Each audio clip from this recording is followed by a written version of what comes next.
নমস্কার দর্শক, এডুভাইব স্টুডিও চ্যানেলে আপনাদের সবাইকে স্বাগত। আশা করি আপনারা সবাই সুস্থ এবং সুন্দর আছেন।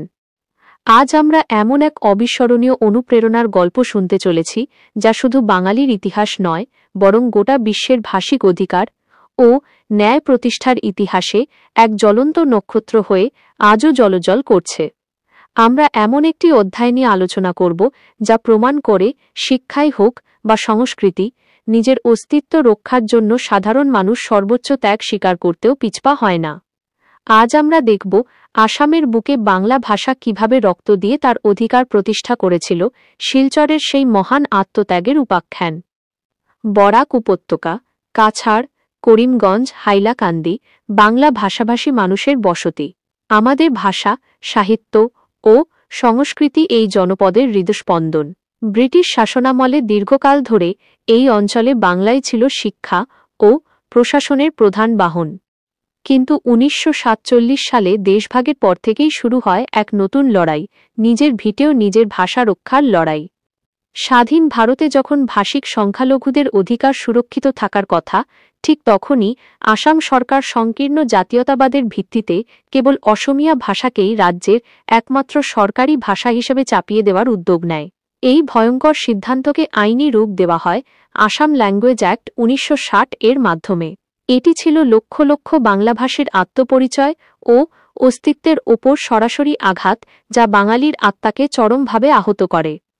এডুভাইব স্টুডিওর পক্ষ থেকে এই বিষয়টি আমরা আপনাদের সামনে তুলে ধরছি এই কারণে যে ভাষা রক্ষা একটি জাতির অস্তিত্ব রক্ষার প্রথম পাঠ। এই শিক্ষাই আমাদের ভবিষ্যতের ভিত্তি। বাঙালি জাতি, যারা ১৯৫২ সালে একবার ঢাকার রাজপথে রক্ত দিয়েছিল, তারা কোনোদিন মাথা নোয়াতে শেখেনি। বরাক উপত্যকার মানুষ, হিন্দু মুসলমান নির্বিশেষে, ঐক্যবদ্ধভাবে প্রতিবাদে গর্জে উঠল।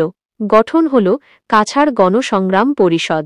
তারা অহিংস আন্দোলনের পথে গান্ধীজির সত্যাগ্রহের আদর্শে উদ্বুদ্ধ হয়ে এক দৃঢ় শপথ নিলেন, হয় মায়ের ভাষার সম্মান ফিরিয়ে আনবেন, নয়তো হাসি মুখে জীবন দেবেন। সংকল্পের দিন সরকারের কাছে স্পষ্ট বার্তা গেল, যদি ১৩ মের মধ্যে বাংলা ভাষাকে দ্বিতীয় সরকারি ভাষার মর্যাদা না দেওয়া হয়, তবে ১৯ মে থেকে শুরু হবে সর্বাত্মক সত্যাগ্রহ এবং হরতাল।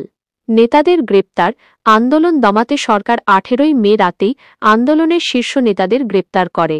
এই ঘটনা আগুনের স্ফুলিঙ্গকে দাবানলে পরিণত করে। সেই ঐতিহাসিক দিনটি ছিল ১৯ মে ১৯৬১ সাল।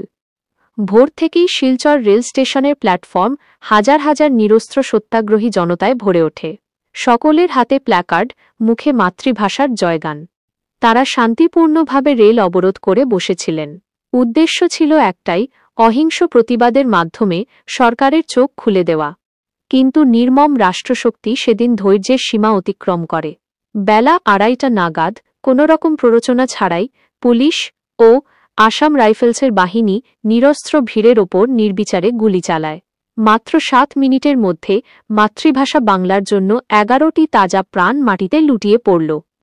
মাতৃভাষার জন্য রক্ত দেওয়া সেই ১১ শহীদের মধ্যে ছিলেন কমলা ভট্টাচার্য, বিশ্বের ইতিহাসে প্রথম নারী ভাষা শহীদ। তিনি মাত্র ষোড়শী, সদ্য ম্যাট্রিক পরীক্ষা শেষ করেছিলেন। তার সঙ্গে প্রাণ দিয়েছিলেন কুমুদরঞ্জন দাস, কানাইলাল নিয়োগী, চণ্ডীচরণ সূত্রধর, হিতেশ বিশ্বাস, সত্যেন্দ্র দেব, সুনীল সরকার, তরণী দেবনাথ, শচীন্দ্রচন্দ্র পাল, বীরেন্দ্র সূত্রধর এবং সুকমল পুরকায়স্থ। তারা কেউ নেতা ছিলেন না, ছিলেন সাধারণ মানুষ, কিন্তু তাদের প্রেম ছিল অসাধারণ। এই রক্তদান বিফল হয়নি। বাংলা ভাষার জন্য বাঙালিরা জীবন দিতে পারে, এই বার্তা সরকারের কাছে পৌঁছানোর পর তারা বাধ্য হয় আইন সংশোধন করে বরাক উপত্যকার ৩ জেলায় বাংলাকে অন্যতম সরকারি ভাষার স্বীকৃতি দিতে। শিলচর আজও এই ত্যাগের মহিমাকে ধারণ করে রেখেছে। ভাষা শহীদ স্টেশন, যেখানে গুলি চলেছিল, সেই রেল স্টেশনটি এখন ভাষা শহীদ স্টেশন নামে পরিচিত, যা আমাদের শেখায় অধিকার অর্জন করতে হলে আত্মবিশ্বাস ও একতা অপরিহার্য। গান্ধী পার্কের স্মৃতিসৌধ, এই স্মৃতিসৌধ আমাদের প্রতি বছর ১৯ মে স্মরণ করিয়ে দেয়, ঐক্যবদ্ধ সংগ্রাম কখনো ব্যর্থ হয় না।